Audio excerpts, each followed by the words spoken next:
Hello students. कक्षा 12 का जो इंग्लिश लिटरेचर का एग्ज़ाम है, उस लिटरेचर के एग्ज़ाम का वार्षिक पेपर मेरे पास आया है। तो हो सकता है ये पेपर आपके एग्ज़ाम में आ जाए। तो पूरा पेपर इसको सोल्व करते हैं शुरू से लेकर अंत तक। ठीक है, तो चलते हैं इस पेपर सॉल्यूशन के लिए। पहला और दूसरा क्वेश्चन है वो पैसेज के हैं, आपको पता ही है। इसमें देखो सॉल्यूशन देखते हैं। सबसे पहला जो क्वेश्चन है, world is full of adventures that one has to seek them with. तो सीक विद ओपन आइज। संसार है वो एडवेंचर से भरा पड़ा है, किंतु उसके लिए देखना पड़ेगा ओपन आइज के साथ, खुले आंखों के साथ देखना पड़ेगा। ठीक है, तो मैं थोड़ा पेन चेंज कर लेता हूँ। ठीक है, रेड ले ली। दूसरा question, the narrator wishes to go mountains and forest. Narrator है वो माउंटेन्स और फॉरेस्ट में जाना चाहता है। Company of a wild animals, नहीं, company of bright young children would be a wise.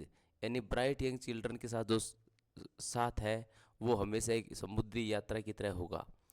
What would the narrator do if he had more time. Narrator के पास ज़्यादा टाइम होता तो नरेटर क्या करता? He would visit the nook and corner of the country.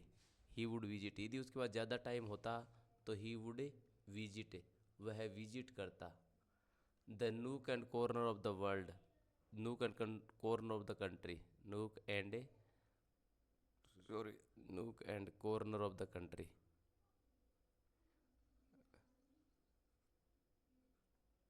Nook and corner of the country, corner बोलना है, nook and corner of the country. यदि यदि उसे ज़्यादा टाइम मिलता नेरेटर को, तो वह देश के अलग अलग कोनों पर जाता। What would be the most exciting adventure. सबसे ज़्यादा एक्साइटिंग एडवेंचर क्या होगा? To go to the forest and see wild animals. वो कह रहे हैं, नेरेटर कह रहा है कि to go exciting adventure, to go to the forest, forest जंगलों में जाना, एंड और सी वाइल्ड एनिमल्स, और जंगली जानवरों को देखना, ये सबसे ज़्यादा एक्साइटिंग एडवेंचर होगा। ठीक है। तीसरा, हाउ वुड छठा, how would human being react if we dislike them.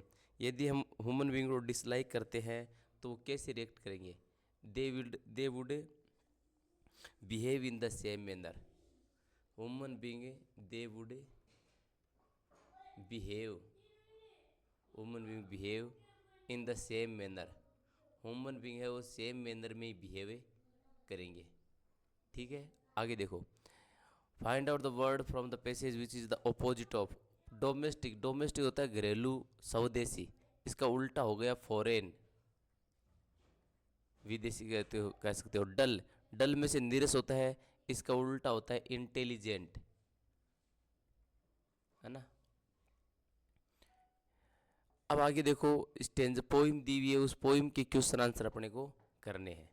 सबसे पहले, bent in the undergrowth means the road bent in the undergrowth. Road है वो आगे जाके अंडरग्रोथ झाड़ियों में मुड़ी हुई थी।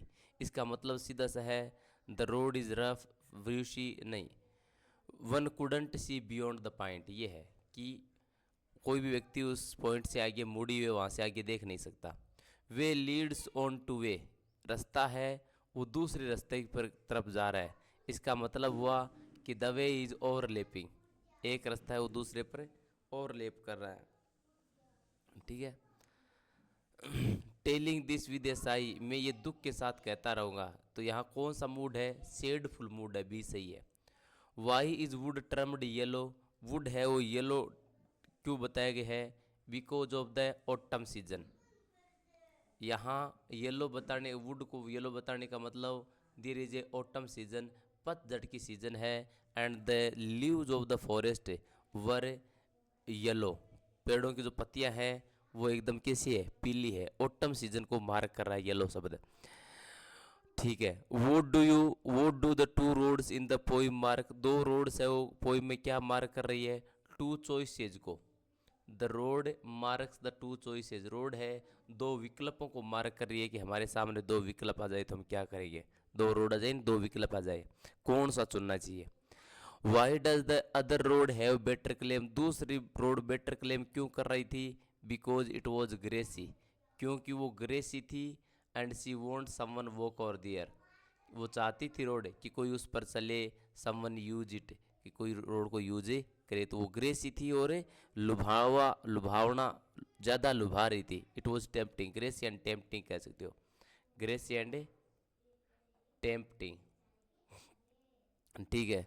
Find the word similar of the following from the poem, शब्द है वो सिमिलर शब्द फाइंड करना है पोइम से। To separate and go in different directions, अलग अलग डायरेक्शन में जाना, अलग होना, सेपरेट होना या अलग अलग डायरेक्शन जाना, उसको डाइवर्जन कहते हैं। डाइवर्जन ऊपर दिया हुआ है सबसे पहले डाइवर्जन, देखो सबसे पहली लाइन ये देखो यहाँ पर डाइवर्ज, द रोड डाइवर्ज का मतलब रोड अलग अलग भागों में बट गई, डाइवर्ज्ड कह सकते हो, डाइवर्जन डाइवर्ज्ड। ठीक है, ये है। अब आगे देखो ऐसे दिया हुआ है, दो टॉपिक, दो में से एक पर लिखना है आपको ऐसे 150 से 2 शब्दों में। Books are our true friends, किताबें हैं वो हमारे सच्ची मित्र है, या फिर ए मेमोरेबल टूर और ट्रिप है, एक मेमोरेबल ट्रिप और टूर और ट्रिप है, एक याददाश्त यादगार यात्रा। तो देखो इसका सॉल्यूशन मैंने इसका अर्थ इसमें लिखा रखा है, देखो यहाँ पर। तो शुरू देखो, books are our true friend, ये आंसर नंबर 3 है। Books are answer number 3। Books are our true friend, books है हमारे ट्रू फ्रेंड्स है। ठीक है, कैसे है? बुक्स नेवर जज अस, किताबें हमें कभी जज नहीं करती, हम अच्छे हैं बुरे हैं ऐसा किताबें कभी जज नहीं करती। लेकिन फ्रेंड्स होते हैं रियल फ्रेंड, एक्चुअल फ्रेंड, वो हमें जज करते हैं कि हम कैसे अच्छे हैं बुरे हैं, किताबें जज नहीं करती। Books will never leave you alone, किताबें तुम्हें कभी अकेला नहीं छोड़ देती। नेवर लीव यू अलोन का मतलब होता है किताबें कभी भी तुम्हें अकेला नहीं रहने देती। Books take you into the world of adventures, किताबें तुम्हें किस तरफ ले जाती है? Into the world of adventures, adventurous संसार में ले जाती है। किताबें आपको बताती है कि संसार में कौन कौन सी चीज़ कैसी है, क्या है ना, उसको पूरा ज्ञान देती है। एडवेंचरस फीलिंग आपको आती है संसार के ज्ञान को बारे में। Books can never make you laugh, books can make you laugh, किताबें तुम्हें हंसा सकती है, तुम्हें मनोरंजन करवा सकती है। Books can relieve your stress, books है आपके तनाव को कम कर सकती है। Books help you sleep better, किताबें तुम्हें बढ़िया स्लीप करने में हेल्प करती है। Books will go anywhere with you, किताबें तुम्हारे साथ कहीं भी जा सकती है। Books don't get angry with you, किताबें तुम्हारे साथ कभी क्रोधित नहीं होती है। Books never make you excuses, books कभी बहाना नहीं बनाती है। बुक्स नेवर कंप्लेन, किताबें कभी कंप्लेन नहीं करती। तो इन पॉइंट्स के कारण कह सकते हैं कि किताबें हमारी ट्रू फ्रेंड्स हैं। ठीक है, इसके अथवा में दिया हुआ था मेमोरेबल ट्रिप, आप कोई भी मेमोरेबल ट्रिप के बारे में लिख सकते हो, तो इसके अथवा में है और ए मेमोरेबल टूर और trip. I did many trips, मैंने बहुत सी यात्राएं की है इन माई लाइफ, मेरे जीवन में। बट ट्रिप टू गोवा, लेकिन गोवा की यात्रा विद माई फ्रेंड्स, मेरे दोस्तों के साथ is the memorable most memorable trip, सबसे मेमोरेबल यात्रा है इन माई लाइफ, मेरे जीवन में। वी आर 12 फ्रेंड्स, हम 12 दोस्त हैं। We went on the tour, हम एक टूर पर गए। इन ए ट्रेन में, ड्यूरिंग द समर वेकेशन के दौरान। It was really very enjoyable tour, ये वास्तव में बहुत इंजॉयबल टूर था। We had plan before one month, हमने एक महीने पहले ही प्लान बना लिया था। And discussed with our family, हमारे फैमिली के साथ हमने डिस्कस कर लिया था। Booked tickets in AC coach, train की जो एसी कोच है उसमें हमने बुक टिकट कर लिया था। We took 20 hours to reach Goa, it took 20 hours to reach Goa, Goa पहुंचने में हमें 20 घंटे लगे थे। आफ्टर रीचिंग, पहुंचने के बाद, वी बुकड होटल रूम्स, हमने होटल रूम्स बुक किए। ऑन द सी शोर, ऑन ए सी शोर, समुद्र तट पर। एंड वेदर वॉज फाइन, मौसम बहुत अच्छा था। We enjoyed there for 15 days, 15 दिनों तक हमने इंजॉय लिया। अब आप और भी बड़ा लिख सकते हो, आपने कहाँ कहाँ की ट्रेवलिंग की, आपने वहाँ पर क्या क्या किया, वापस कैसे रिटर्न हुए ना, तो और भी थोड़ा बड़ा कर सकते हो, मैंने इतना आपको बताया है। ठीक है, इसके चौथा क्वेश्चन देखो आगे। वी यू आर विशाखा और विनोद ऑफ क्लास 12 है, विशाखा और विनोद आपको 12वीं क्लास के जीएसएस कोटा के। Right a speech in about 150 और 200 वर्ड्स, 150 से 200 शब्दों में स्पीच लिखना है to be delivered in the morning assembly, morning assembly में देने के लिए, सुबह की जो मॉर्निंग असेंबली है उसमें देने के लिए एक भाषण तैयार करना है। भाषण किस पर? An ideal routine of a for a student, एक स्टूडेंट का आदर्श रूटीन, स्टूडेंट का आदर्श रूटीन है उसको बताते हुए भाषण देना है। तो देखो मैंने इसके लिए बना रखा है चौथा क्वेश्चन है, तो क्वेश्चन नंबर है answer number 4, an ideal routine for a student. सबसे पहले स्पीच शुरू करो तो ग्रीटिंग, अभिवादन सबसे पहले, गुड मॉर्निंग एवरीवन, ठीक है। फिर ग्रीटिंग, सभी का नहीं, ग्रीटिंग हो गई, ग्रीटिंग होने के बाद सभी को संबोधित करना, एड्रेस। भाषण में सबसे पहले ग्रीटिंग होती है, उसके बाद एड्रेस संबोधन होता है। Honourable principal sir, respected teachers and my dear fellow students, आदरणीय प्रिंसिपल सर, सम्मानित अध्यापकों और मेरे प्रिय साथियों स्टूडेंट्स। आई विनोद, अब इंट्रोडक्शन देना खुद का। I Vinod a student of class 12, मैं विनोद हूँ 12वीं क्लास का student. Stand to speak on the ideal routine, stand में से खड़ा हूँ, टू स्पीक, स्पीक करने के लिए, बोलने के लिए, ideal routine for a student, एक स्टूडेंट का आदर्श रूटीन। अब आप आदर्श रूटीन के बारे में कुछ लाइनें बोलोगे। देखो, get up early in the morning, सुबह जल्दी खड़े हो। Do yoga and exercise, yoga and exercise करो। Take breakfast after taking bath, after taking a bath, स्नान करने के बाद ब्रेकफास्ट लो। Go to school daily, daily school जाओ। कंप्लीट होमवर्क है, होमवर्क कंप्लीट करो। Take parts in the evening games, शाम के गेम्स में पार्टिसिपेट करो। सेल्फ स्टडी फॉर 2 आवर्स, 2 घंटों की सेल्फ स्टडी करो। Go to bed at 10 o'clock, 10 AM, 10 बजे इस बेड पर चले जाओ। तो ये क्या है? ये स्पीच है आइडल रूटीन का, तो ये लर्न कर सकते हो, आएगा पक्का आपके, ठीक है। आगे चलते हैं। अगला क्वेश्चन है, सुपोज यू आर हेमा और हेमू, मान लो कि आप हेमा या हमू हो, क्लास 12 के, studying in GSS Jaipur, GSS ये जयपुर स्कूल है, गवर्नमेंट सीनियर स्कूल, वहाँ पर पढ़ रहे हो। Write an article about 150 to 100 words, 150 से 200 शब्दों में आर्टिकल लिखना है to the editor of the school magazine, school magazine के एडिटर को लिखना है। आपके स्कूल का जो मैगजीन का एडिटर है उसके एडिटर को एक आर्टिकल लिख के देना है। किस विषय पर? इम्पोर्टेंस ऑफ को curricular activities for students, students के लिए जो को करिकुलर एक्टिविटीज़ है, स्टूडेंट के लिए जो पाठ्य सहगामी क्रियाएं हैं, उनके महत्व पर, कि भाई पढ़ाई के साथ साथ और भी बहुत से, खेलना कूदना, योगा है ना, म्यूजिक, डांसिंग, ड्राइंग, ये बहुत इंपॉर्टेंट है। इस पर आपको एक निबंध लिखना है। तो देखो कैसे लिखना है, लिखा रखा है मैंने, है ना। को इम्पोर्टेंस ऑफ को करिकुलर एक्टिविटीज़, आप लिखोगे टाइटल ऊपर, इम्पोर्टेंस ऑफ ए को करिकुलर एक्टिविटीज़, इम्पोर्टेंस ऑफ को करिकुलर एक्टिविटीज़, यानी पाठ्य सहगामी क्रियाओं का महत्व है। देखो पाठ्य सहगामी क्रियाएं क्यों महत्वपूर्ण होती है, पॉइंट वाइज मैंने 3 पॉइंट लिखे, उनको आप बड़ा भी कर सकते हो। पाठ्य सहगामी क्रियाएं होती है वो mental, psychological and emotionally wellbeing बढ़ाती है। बिकॉज ऑफ द को curricular activities student can be mentally healthy, psychologically strong and emotionally wellbeing. Mentally healthy, psychologically strong and emotionally wellbeing. Okay, आगे दूसरा पॉइंट, ये भी आप डिस्क्राइब कर सकते हो बड़े रूप में, self motivation. Co-curricular activities provide self motivation to students, they can express themselves easily, it can build the confidence in them and it steam them proud, उनको स्टीम करवाती है, गर्व महसूस कराती है, ठीक है। Skill development, co-curricular activities develop different skills in students, students में अलग अलग स्किल्स डेवलप करती है। Like the child learn social behaviour, he learn the leadership qualities and also the team work skills. तो ये आप थोड़ा बड़ा इसको एलिबरेट कर सकते हो, है ना। तो ये 3 पॉइंट आप लर्न करो, इसको थोड़ा एलिबरेट कर देना बड़े रूप में। आगे देखो, ये लिटरेरी टर्म्स है, 3 लिटरेरी टर्म्स को आपको क्या करना है, डिस्क्राइब करना है। सबसे पहले मेटाफिजिकल पोइट्री, फिर interior monologue, stream of consciousness, Anglo Indian literature. मैंने चारों को एक्सप्लेन किया है, देखो ध्यान से, ये लर्न करो, बहुत इंपॉर्टेंट है आपके लिए। सबसे पहले मेटाफिजिकल पोइट्री, तो मेटाफिजिकल पोइट्री क्या होती है, देखो, it is a term coined posthumously in the 17th century। ये एक टर्म है, ये एक ऐसा शब्द है जो पोस्टमसली 17वीं सेंचुरी में कॉइन किया गया था।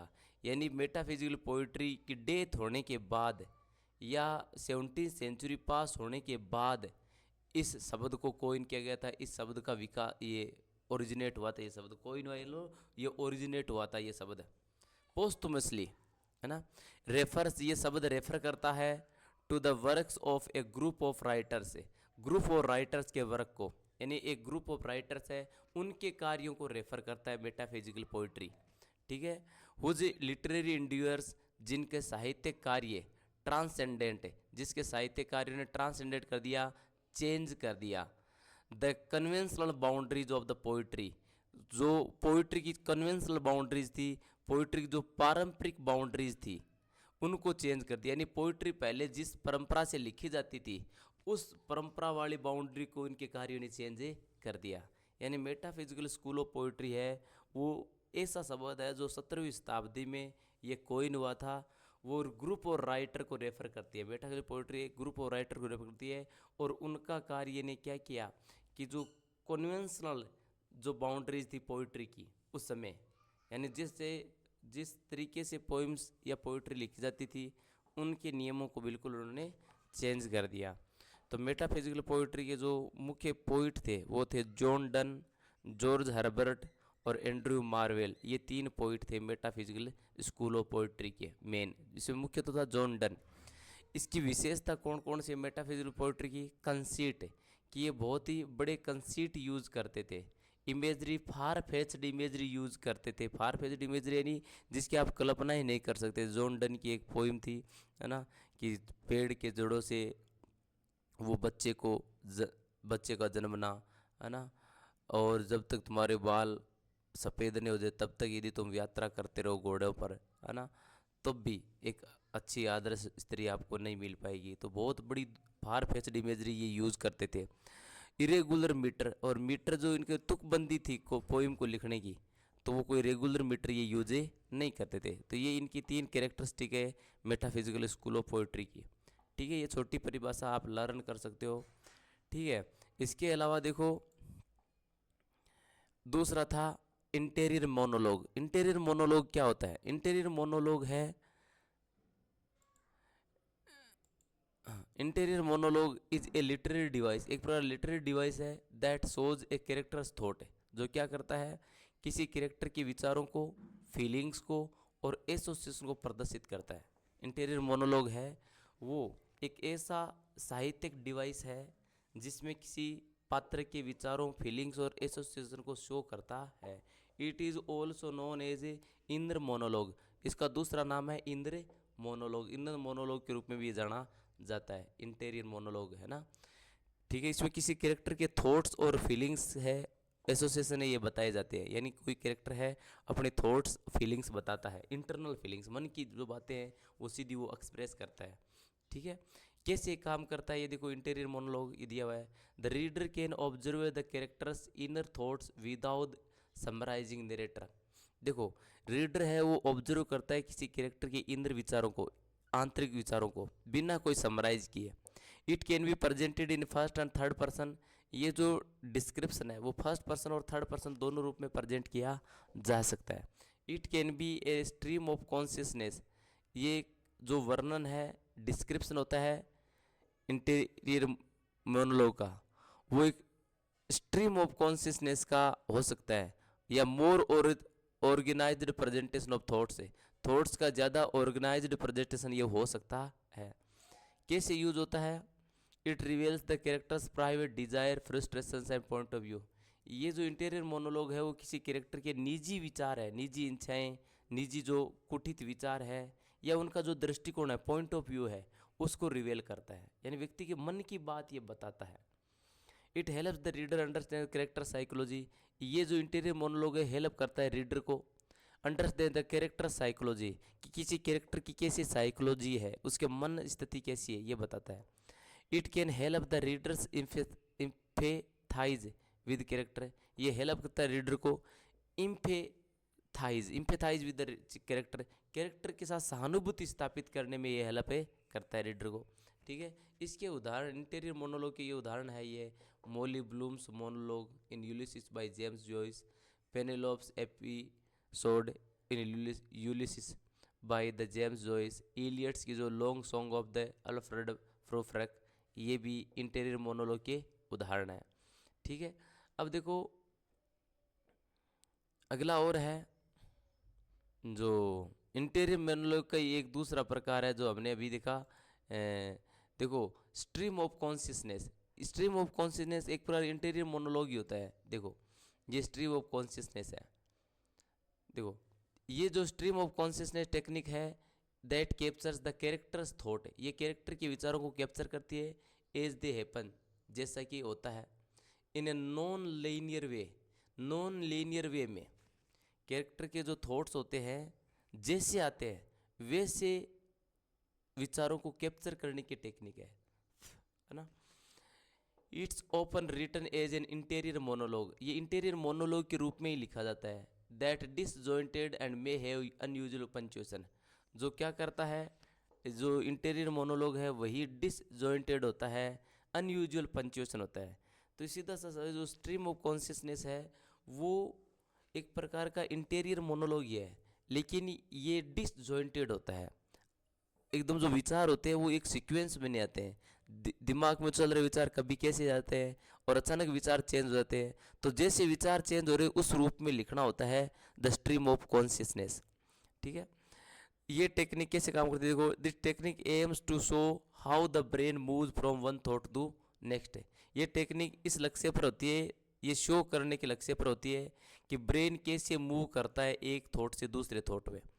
इट इंक्लूड्स फ्री एसोसिएशन, इस ये जो टेक्निक है वो फ्री एसोसिएशन शामिल है, repetitions, sensory observations and unusual punctuation and syntax इसमें शामिल होता है। ठीक है, इट्स मीन्ट इसका मतलब है make the readers feel like they are inside the characters mind. इसका मतलब होता है कि रीडर्स को फील कराना कि वो किसी भी कैरेक्टर के दिमाग के अंदर है। हिस्ट्री एंड एग्जाम्पल्स, इसके ये एग्जाम्पल्स दिए हुए आप लर्न कर सकते हो, ज़्यादा इंपॉर्टेंट नहीं है ना। तो मैंने आपको इसकी डेफिनेशन बता दी है। आगे देखो एंग्लो इंडियन लिटरेचर क्या होता है। Anglo Indian literature is a term for writing about India and Indian life in English. Anglo Indian वो टर्म है जो राइटिंग के लिए यूज होती है, इंडिया के बारे में और इंडियन जीवन के बारे में इंग्लिश में लिखना। इंडिया और इंडियन जीवन के बारे में इंग्लिश में लिखना है तो उस लेखनी को क्या कहेंगे, एंग्लो इंडियन लिटरेचर कहेंगे, है ना। ये एक प्रकार की पोइट्री जो भी है, पोइट्री मान लो, प्रोज मान लो, है ना, नॉवेल्स, ड्रामाज, इंडियन लाइफ के बारे में जो भी चीज़ लिखी गई है इंग्लिश में तो वो एंडियो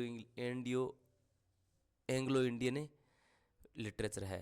ठीक है, रिटन बाय इंग्लिश ऑथर्स, जो किसके द्वारा लिखे जाते हैं, इंग्लिश ऑथर्स, अंग्रेज लेखकों के द्वारा लिखे जाते हैं इंडियन लाइफ के बारे में। It's also known as the Indian literature in English, ये किस नाम से जाना जाता है, इंडियन लिटरेचर इन इंग्लिश, भारतीय लिटरेचर अंग्रेजी में। तो Indo Anglian literature a term for writing in English that incorporates themes and ideologies from India and is often use to describe Indian English literature. ये एंडो इंडियन लिटरेचर है वो एक ऐसा शब्द है जो राइटिंग के लिए यूज किया जाता है, लेखनी के लिए, और वो भी इंग्लिश में लेखनी, भारत के बारे में, भारतीय परंपराओं के बारे में, भारतीय आइडियोलॉजीज के बारे में, भारतीय जो इनकॉर्पोरेट्स है उनके बारे में, है ना, लिखना। जो भी लिखा जाता है वो एंडो एंग्लियन लिटरेचर होता है। Indo English literature a term for translation of Indian literature into English. ये इंडो इंग्लिश लिटरेचर होता है वो एक ऐसा शब्द है जो इंडियन लिटरेचर को इंग्लिश में ट्रांसलेशन के लिए यूज किया जाता है। तो इसके बहुत से पोइट्स है ना, जैसे वी.एस. नाइपॉल है ना, ये इसने लिखा था। देखो roots of the Anglo Indian literature date back to the 19th century. Anglo Indian literature की जो रूट है 19वीं शताब्दी में मानी जाती है। मुख्य कवि है मलक राज आनंद, आर के नारायण, राजा राव। ये considered the Trinity of the Indian literature in English, है ना, इनको ट्रिनिटी माना जाता है इंडियन इंग्लिश लिटरेचर का। ठीक है, आगे देखो, ये बता दिया। आगे देखो पैसेज आए हुए हैं, तो पैसेज ये आपको बुक में से हैं इनको रीड करना है, रीड करने के बाद इनके क्वेश्चन से का आंसर देना है। सबसे पहले what was her only trade, उसका एकमात्र ट्रेड क्या था? देखो फ्राउ फ्रीडा, इसका एकमात्र ट्रेड था टू इंटरप्रेट, इंटरप्रेट करना, ड्रीम, ड्रीम को यानी सपनों को इंटरप्रेट करना, to predicted future, to predicate future, future को प्रेडिकेट करने के लिए, प्रेडिकेट है फ्यूचर, फ्यूचर को प्रेडिकेट करने के लिए ड्रीम को इंटरप्रेट करना, सपने का अर्थ बताना, फ्यूचर बताने के लिए। राइट अबाउट द फ्रेव फ्रेडाज फैमिली, फ्रू फ्रेडाज की फैमिली के बारे में बताओ। तो सिंपल सा है, सी हैड कितने, सेवन है, she had one of seven children, she was करना है, she was a one of a seven या 11 चिल्ड्रन। परिवार के बारे में बताए तो she was one of a 11 children, वह 11 बच्चों में से एक थी। हर फादर है और उसके पापा क्या थे? Her father was a shopkeeper, prosperous shopkeeper, was a shopkeeper, उसके पापा शॉपकीपर थे। हर मदर और उसकी मम्मी, हर मदर कौन थी? तो उसकी मदर के बारे में कि वो एकदम पायस फॉर्म में थी और धार्मिक लेडी थी। Her mother was a religious, religious lady थी। तो ये 11 भाई बहनों में थी एक, उसके पापा दुकानदार थे, उसकी मम्मी वो बड़ी धार्मिक थी, है ना। Vote was the family custom, परिवार की परंपरा क्या थी? परिवार की कस्टम थी कि telling dreams before breakfast, breakfast से पहले अपने ड्रीम बताना, ये परिवार की परंपरा थी। 8वां, नोवा how did this custom help the family members, ये कस्टम फैमिली मेम्बर्स को किस में क्या किस चीज़ में हेल्प करती थी? Their oracular activities are preserved in their purest form, इससे क्या होता है कि उनकी जो बोलने की जो क्वालिटीज़ है, डिस्क्राइब करने की क्वालिटीज़ है, वो डेवलप होती थी। तो ये 9वें का है। ड्रीम, वो dream did Frau Frieda see when she was 11, जब वो 11 साल की थी तो उसने कौन सा ड्रीम देखा था? उसने ड्रीम देखा था कि her brothers were carried off by a flood, उसने ड्रीम देखा कि उसके जो भाई है वो एक बाढ़ से बह गए हैं। 9वां है ये, उसके भाई है वो बाढ़ से बह गए, ये 9वां। Write one word for the given phrase, इस फ्रेज का वन वर्ड देना है। Statement about what is going to happen in future, future में क्या होने जा रहा है, ये स्टेटमेंट बताना क्या कहलाता है? प्रोफेसी दिया हुआ है, लास्ट वाला शब्द है एकदम, ये देखो, भविष्यवाणी जिसको कहते हैं हिंदी में। Write a short note on doctor Margolin's characters, doctor Margolin's character पर शॉर्ट नोट लिखिए। तो देखो डॉक्टर मार्गोलिन के कैरेक्टर पर शॉर्ट नोट, ये देखो doctor Margolin was a self taught man था। Son of a poor teacher of a Talmud, son of a poor teacher of a Talmud, Talmud के एक गरीब अध्यापक का बेटा था। एज ए चाइल्ड, एक चाइल्ड के रूप में, ही was declared as a prodigy, child के रूप में वो प्रोडिगी के रूप में डिक्लेयर किया गया था। रिसाइटिंग लॉन्ग पैसेज, प्रोडिगी बोलो तो इंटेलिजेंट के रूप में उसको डिक्लेयर किया गया था। Reciting long passages of Bible, Bible के लंबे पैसेज वो रिसाइट करता था। स्टडिंग थालमंड, थालमंड भाषा की स्टडी करता था। And commentaries on his own, Talmud भाषा और जो कॉमेंट्रीज थी उनकी वो स्टडी करता था। ही इवन टोट, उसने पढ़ाया भी था हिमसेल्फ खुद को, जियोमेट्री एंड अलजेब्रा, ज्योमेट्री और अलजेब्रा है वो खुद ने उसको पढ़ाया था।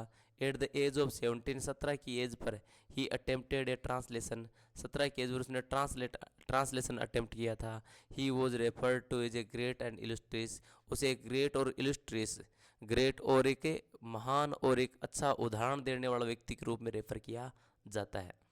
तो ऐसा व्यक्ति था थैलमंड यानी मार्गोलिन्स कैरेक्टरिस्टिक्स। तो मार्गोलिन की कैरेक्टरिस्टिक हमने बता दी कैसा व्यक्ति था। What is the relationship between film maker and is audience, film maker और उसके ऑडियंस के बीच में क्या रिलेशन रहता है? देखो आगे देखते हैं, ये देखो the relationship between film maker and there audience, film maker और उसके ऑडियंस के बीच में कैसा रिलेशन होता है? Is a dynamic and two way communication, ये एक प्रकार का डायनेमिक होता है हमेशा चलने वाला रिलेशनशिप होता है डायनेमिक का मतलब। और दो हेरा कम्युनिकेशन प्रोसेस है, where the film maker uses their crafts, जहाँ फिल्म मेकर अपनी क्राफ्ट का यूज करते हैं टू कन्वे ए स्टोरी, एक कहानी बताने में, and the audience interpret and engage with it, और ऑडियंस होता है उस कहानी को इंटरप्रेट करता है, समझता है और उस कहानी से जुड़ जाता है, ultimately shaping the films meaning and reception, और अंत में फिल्म की जो मीनिंग है और रिसेप्शन है उसको शेप करते हुए उस कहानी से वो जुड़ जाते हैं। तो कहने का मतलब ये एक बड़ा ही डायनेमिक और टू वे कम्युनिकेशन प्रोसेस होता है फिल्म मेकर और ऑडियंस के बीच में, है ना। फिल्म मेकर्स अपनी क्राफ्ट का यूज करते हुए स्टोरी के माध्यम से मैसेज कन्वे करता है और ऑडियंस उसको इंटरप्रेट करता है और उस कहानी से जुड़े रहते हैं। तो देखो यहाँ डिटेल में दिया हुआ है कि उनके बीच में कैसा संबंध होता है। फिल्म मेकर होता है एक कम्युनिकेटर के रूप में होता है, वो संदेश देता है, मैसेज देता है, फिल्म बनाता है। Film maker are essentially story tellers using visual language, sound and other techniques to communicate ideas, emotions and narrative to their audience. Film makers होते हैं एसेंशियली क्या करते हैं, स्टोरी टेलर्स होते हैं, वो आवश्यक रूप से कहानी बताने वाले होते हैं film makers. Usual language use करते हैं, साउंड यूज़ करते हैं, अन्य टेक्निक यूज़ करते हैं अपने आइडियाज़ को कम्युनिकेट करने के लिए, इमोशंस को कम्युनिकेट करने के लिए या नैरेटिव्स को कम्युनिकेट करने के लिए। ठीक है। ऑडियंस उसी चीज़ को इंटरप्रेट करते हैं। Audience actively engage with the film, audience actively film से इंगेज होते हैं। Interpreting the film maker choices, film बनाने वाले की चॉइसेज को इंटरप्रेट करता है। ड्राइंग देयर ओवन मीनिंग्स, खुद के मीनिंग्स को ड्रॉ करता है from the story and visuals, story और विजुअल से वो खुद के मीनिंग्स को ड्रॉ करता है। द पावर ऑफ कनेक्शन, उन दोनों के बीच में कनेक्शन का पावर होता है। Film makers strive to connect with their audience, film makers हैं वो अपने ऑडियंस से कनेक्ट करने की कोशिश करते हैं on an emotional level, emotional स्तर पर, क्रिएटिंग कैरेक्टर क्रिएट करते हुए, सिचुएशन क्रिएट करते हुए, दैट रिसोनेट देयर व्यूअर्स, जो उनके रिव्यूअर्स को रिसोनेट करती है, यानी जो व्यूअर्स को रिसोनेट करती है वैसी सिचुएशंस और कैरेक्टर्स क्रिएट करते हुए इमोशनल लेवल पर वो अपनी ऑडियंस से जुड़ने का प्रयास करते हैं। ठीक है। इसके अथवा में देखो, अथवा आ गया 13वां question, how did Chandalika manage to call Ananda to her door, Chandalika ने कैसे मैनेज किया आनंद को अपने दरवाजे पर लाने के लिए। तो देखो चंडालिका ने कैसे मैनेज किया, टैगोर की ये एक लेसन है, सॉरी वन एक्ट प्ले है। Tagore's Chandalika, Prakriti driven by desire and love for the monk Ananda forces her mother Maya to use her magical power to bring Ananda to their door step. देखो टैगोर का जो चंडालिका वन एक्ट प्ले है उसमें प्रकृति एक लड़की होती है, ड्राइवन बाय हर डिजायर, अपनी इच्छा से ड्राइव होकर के, अपनी इच्छा से प्रेरित होकर के, लव और अपने प्रेम से प्रेरित होकर के, फॉर मंक आनंद, आनंद के प्रति, एक सन्यासी होता है, बौद्ध भिक्षु होता है आनंद है, तो आनंद के प्रति प्रेम और अपनी इच्छा से प्रेरित होकर के, फोर्स से जा रहा मदर है, अपनी मम्मी को वो फोर्स करती है प्रकृति, माया उसकी मदर का बना हुआ है, माया को फोर्स करती है to use her magical power, कि अपनी मैजिकल पावर का यूज करे, टू ब्रिंग आनंद, कि आनंद को लेके आओ, टू देयर डोर स्टेप, उनके डोर स्टेप पर, उनके घर पर, a move that ultimately lead to a spiritual awakening for Prakriti. और इस मूव से क्या हुआ, एक आध्यात्मिक जागृति प्रकृति को हुई थी। जैसे ही वो आनंद को अपने घर ले आती है जादू के सहारे, है ना, तो उसमें एक आध्यात्मिक जागृति होती है। Here are a more detailed explanation, यहाँ थोड़ा डिटेल में एक्सप्लेन दिया हुआ है। प्रकृति डिजायर, प्रकृति क्या कैसी डिजायर, प्रकृति लड़की है, a woman from a lower caste, एक निम्न कास्ट की लड़की है, develop a strong desire for the Buddhist monk, जिसकी बहुत बड़ी इच्छा होती है बुद्धिस्ट मंक आनंद के लिए, हु ट्रीट्स हर, जो उसको व्यवहार करता है, उस जो है आनंद है उसके साथ व्यवहार करता है with respect and dignity, respect और डिग्निटी के साथ व्यवहार करता है। यानी प्रकृति ने कभी ऐसा व्यवहार देखा ही नहीं कि वो लो कास्ट की थी, लेकिन आनंद उसके साथ बड़ा ही अच्छा व्यवहार करता है। Something she has got not use to, यानी ऐसा व्यवहार करता है जो कभी वो आदि ही नहीं थी। मायाज मैजिक, अब माया का मैजिक, माया उसकी मम्मी होती है प्रकृति, वो उसको लेके आती है मैजिक से। Prakriti enable to restrain her desire, Prakriti है वो अपनी इच्छा को रोक नहीं पाती, वो किसी भी प्रकार से आनंद को घर लाना चाहती है। इम्प्लोर करती है प्रकृति, विनती करती है अपनी मम्मी माया से, who is known to practice magic, जो माया क्या करती है अपनी मैजिक प्रैक्टिस के लिए जानी जाती है। यूज हर पावर्स, अपनी पावर यूज करती है, bring Ananda to her door, Ananda को अपने दरवाजे पर लाने के लिए।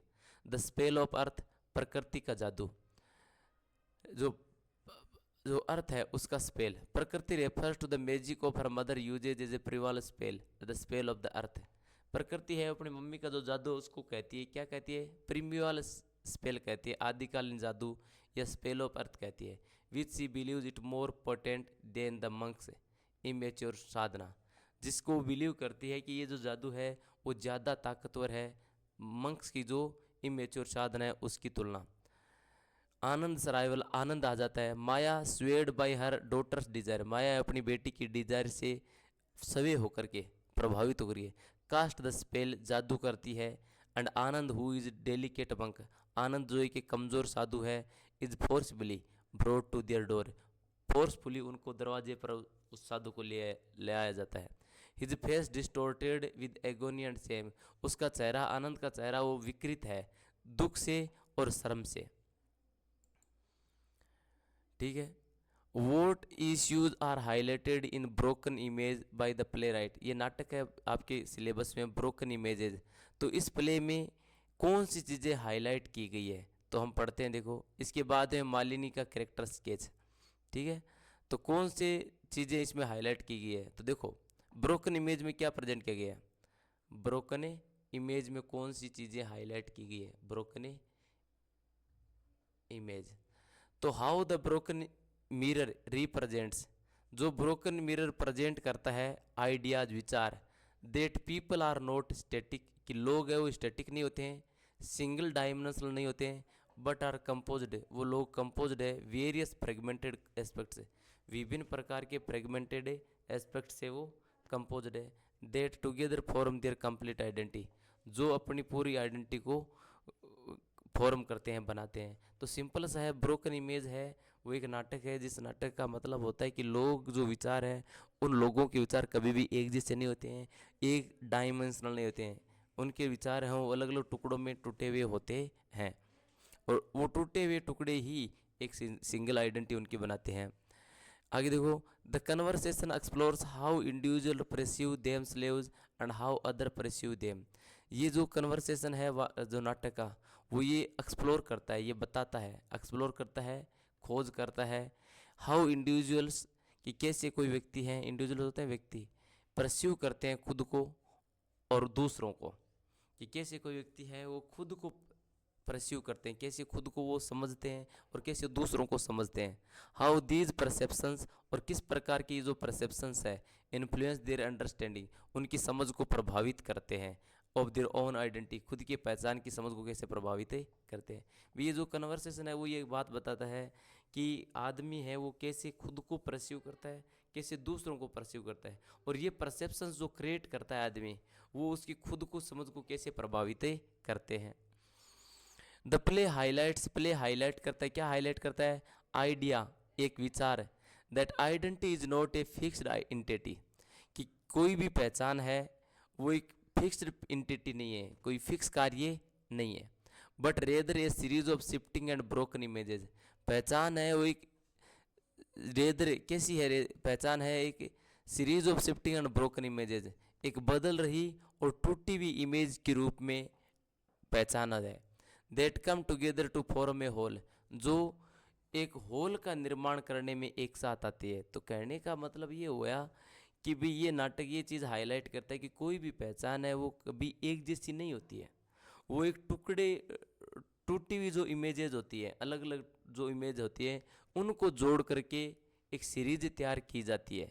तो ये नाटक ये हाईलाइट करता है कभी भी, है ना, किसी भी व्यक्ति की पहचान है वो एक स्थिर नहीं होती है, उसकी जो इमेज अलग अलग समय पर इमेजेज है उन इमेजों को जोड़ करके उसकी पहचान बनाई जाती है।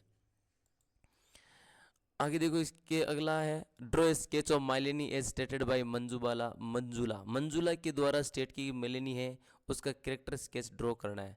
तो देखो लास्ट में ये कैरेक्टर मलिनी का कैरेक्टर स्केच, मलिनी का स्केच देखो। Malini is the princess of Kasi, Malini है वो कांसी की राजकुमारी थी। Though born in a dogmatic Hindu family, यद्यपि उसका जन्म है वो डोगमेटिक हिंदू फैमिली में हुआ था, एक धार्मिक रूढ़िवादी परिवार में हुआ था उसका जन्म। सी वॉज अडोप्टेड बुद्धिज्म, उसने बुद्धिज्म को स्वीकार कर लिया था। Because Buddhist monk taught her, क्योंकि बुद्धिस्ट जो मंक्स थे उन्होंने उसको पढ़ाया। Because of her faith in Buddhism, अपने बुद्धिज्म में उसका विश्वास था, आस्था थी, उसके कारण she want to live a simple life, वो सिंपल लाइफ जीना चाहती थी। अनटच्ड विद रॉयल लग्जरी, और रॉयल लग्जरी से अनटच्ड होकर, रॉयल लग्जरी को जो शाही आराम है उससे बिना टच हुए सिंपल लाइफ जीना चाहती थी। ब्यूटीफुल क्लोथ्स के बिना जीवन जीना चाहती थी, एंड वैल्यूबल ज्वेलरी के बिना जीवन जीना चाहती थी। That would suit her beauty and youth, जो ज्वेलरी, जो क्लोथ्स, जो लग्जरी उसकी ब्यूटी और यूथ को शूट करती थी, उसके बिना वो जीवन जीना चाहती थी। Hindu Brahmins feel threatened with new creed of Malini, Hindu Brahmins थे उन्होंने खतरा महसूस किया new creed of Malini, Malini की जो नई क्रीड है, मालिनी की जो नई सोच है उससे वो एक भी इस प्रकार यदि सभी ऐसे ही करने लगी लड़कियां तो हमारा तो सिस्टम ही नष्ट हो जाएगा, समाज ही नष्ट हो जाएगा। तो उनको खतरा महसूस हुआ। आर डिमांडिंग, डिमांड करने लगे हिंदू ब्राह्मण्स फॉर हर बेनिसमेंट, उनकी बेनिसमेंट के लिए कि उसको बेनिस कर दो, समाज से निकाल दो। ऑन द अदर हैंड, दूसरी ओर मलिनी हरसेल वांट्स टू बी बेनिस्ड, मलिनी खुद को बेनिस करना चाहती थी, सो दैट ताकि she can lead the wonders of her destinations, ताकि वो अपने जीवन को खुद लीड कर सके, अपने जो डेस्टिनेशंस है, अपनी जो किस्मत है, डेस्टिनेशन होता है गंतव्य स्थान जहाँ पर जाना है, तो अपने डेस्टिनेशंस को खुद वो लीड कर सके, ऐसा वो खुद चाहती थी, इसलिए वो खुद को भी बेनिस करना चाहती थी। Kshemankar is one of the Hindu Brahmin, Kshemankar एक प्रकार हिंदू ब्राह्मण में से एक ब्राह्मण है। हु स्ट्रोंगली डिमांड मालिनीज बेनिसमेंट, जो स्ट्रोंगली मालिनी के बेनिसमेंट को डिमांड करता है। ऑन द अदर एंड, दूसरी ओर सुप्रिया, सुप्रिया जो चाइल्डहुड फ्रेंड है केमानकर का, she is no reason for banishing an innocent girl like Malini, वो ये देखता है कि भी कोई कारण नहीं है बेनिसिंग का, एक भोली लड़की मालिनी जैसी के लिए बेनिस नहीं करना चाहिए, वो ये कहता है सुप्रिया। ही ऑल्सो बिलीव्स, वह ये भी बिलीव करता है कि force of number of people can't determine truth है, कि कई प्रकार के बहुत से लोगों की जो फोर्स है वो सत्य को डिटरमाइन नहीं कर सकती। भी ज़्यादा लोग, इसका मतलब ये नहीं कि भी वो सत्य है, एक व्यक्ति अलग होकर भी वो भी सत्य कह सकता है ना। तो ये मालिनी का कैरेक्टर स्केच है, आप रीड कर सकते हो। आगे देखो, आपकी किताब से स्टेंजा लिए गए हैं, तो इस स्टेंजे के नीचे क्वेश्चन आंसर है वो अपने करने हैं, ठीक है। देखो, ये तो pity would be no more, pity would be no more का मतलब होता है कि भी pity there wouldn't be any need for pity, pity की कोई ज़रूरत नहीं है if we didn't make somebody poor, यदि यदि ह्यूमन बीइंग ने पॉवर्टी क्रिएट नहीं की तो। कहने का मतलब यदि पुअर करता है पॉवर्टी, पीटी का मतलब होता है दया फील करना, सोरो फील करना, शोरी फील करना। तो दया है उसका कोई मतलब, कोई आवश्यकता नहीं होगी यदि ह्यूमन बीइंग ने पॉवर्टी क्रिएट नहीं की तो। यदि खुद को, अपने आप को गरीब नहीं समझा है तब तक दया का कोई मतलब नहीं है, खुद को निम्न स्तर का नहीं समझा है तब तक दया का कोई मतलब है नहीं है। आगे क्या है, mercy no more could be, कि जो मेर्सी है दूसरों के प्रति दया फील करना, मेर्सी की कोई ज़रूरत नहीं होगी यदि हमने किसी को हैप्पी फील नहीं करवाया तो, है ना। तो दया की कोई, मेर्सी की कोई ज़रूरत नहीं है। Mutual fear brings peace till the selfish love increases, ये कह रहा है कि जो म्यूचुअल फियर है, एक दूसरे के प्रति जो डर है वो शांति लाता है, यानी शांति तभी आएगी जब हम एक दूसरे से डरेंगे। Peace can only come when we fear with each other, हम जब एक दूसरे से डरेंगे तभी शांति आएगी, यदि भय खत्म हो जाएगा तो शांति होगी नहीं। टिल सेल्फिश लव इंक्रीजेज, यानी जब तक जो सेल्फिश लव है, सेल्फिश लव होता है कि स्वार्थ भरा प्रेम है, वो इंक्रीज हो जाता है। देखो, पीस है वो तभी रह सकते हैं जब हम एक दूसरे से डरेंगे तो, ये है ना, ये तभी शांति ये जो है टूटेगी जब सेल्फिश प्रेम हम में बढ़ेगा, यदि हमें स्वार्थी प्रेम आ जाएगा तब ये शांति टूट जाएगी, है ना। और क्या हो जाएगी, निर्दयता उसके स्थान पर आ जाएगी और निर्दयता अपने जाल को फैलाएगी यदि हमें प्रेम नहीं होगा तो। ठीक है, तो ये पोइम है। तो इसके देखो question answer, when does the pity come to exist, pity का अस्तित्व कब होगा, पीटी का अस्तित्व तब होगा जब ये देखो यहाँ पर पीटी का अस्तित्व तब होगा जब ह्यूमन बीइंग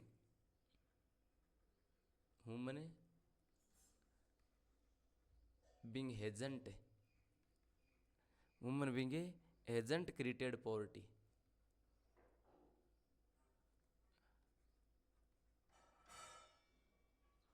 यदि मनुष्य ने पॉवर्टी क्रिएट नहीं की है, यदि मनुष्य ने अपने आप को गरीब फील नहीं किया है, तब शांति का कोई अस्तित्व नहीं है, शांति का कोई मतलब नहीं है। How is pity a human bait, pity है वो ह्यूमन बेट कैसे है, मानवीय बेट कैसे है पीटी। तो सिंपल सा है, पीटी है वो ह्यूमन बेट है। देखो यहाँ दिया हुआ है, देखो नीट द बिकॉज ह्यूमन बेट कैसे, बिकॉज द पीटी क्या करती है,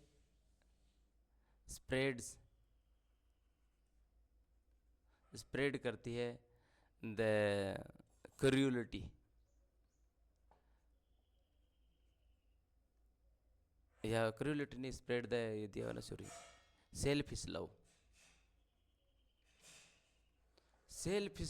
स्प्रेड करती है, और सेल्फिश लव से पीटी है वो ह्यूमन बेट को क्रिएट करती है ना।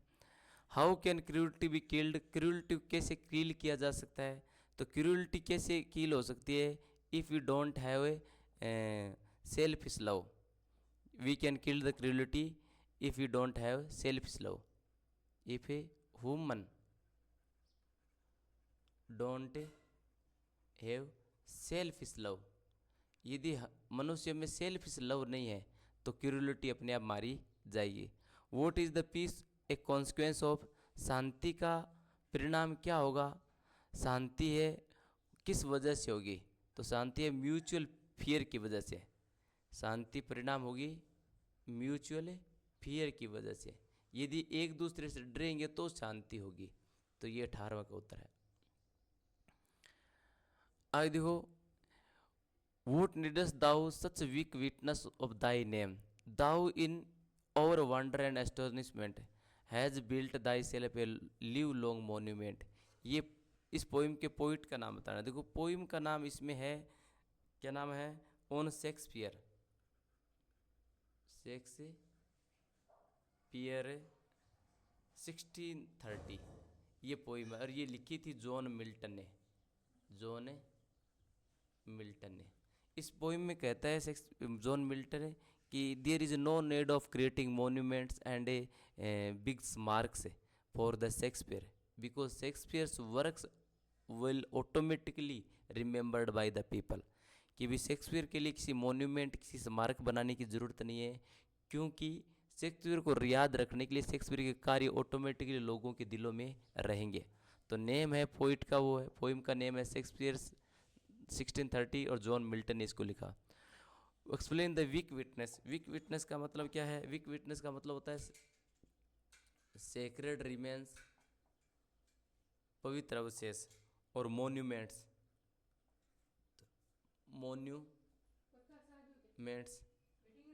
For memory of Shakespeare, memory of Shakespeare की मेमोरी के लिए जो मोन्यूमेंट्स और जो सेक्रेड रिमेन्स है उनको रेफर करता है। ये वीक विटनेस है। वीक विटनेस यानी इनसे शेक्सपियर याद नहीं रखा जाएगा, शेक्सपियर अपने कार्यों की वजह से याद रखा जाएगा। Whom does the thou refer, thou is referred for Shakespeare, thou Shakespeare के लिए रखा गया, शेक्सपियर को संबोधित कर रहा है कवि। What does the poet mean by long live long monuments, long live monuments का मतलब क्या है, लॉन्ग लिव लॉन्ग मोन्यूमेंट्स का मतलब होता है the work of Shakespeare, the work of वर्कों पे Shakespeare will live long, will live long. Shakespeare के कार्य वो लंबे समय तक रहेंगे and they are really monuments, और वही रियली मॉन्यूमेंट्स है,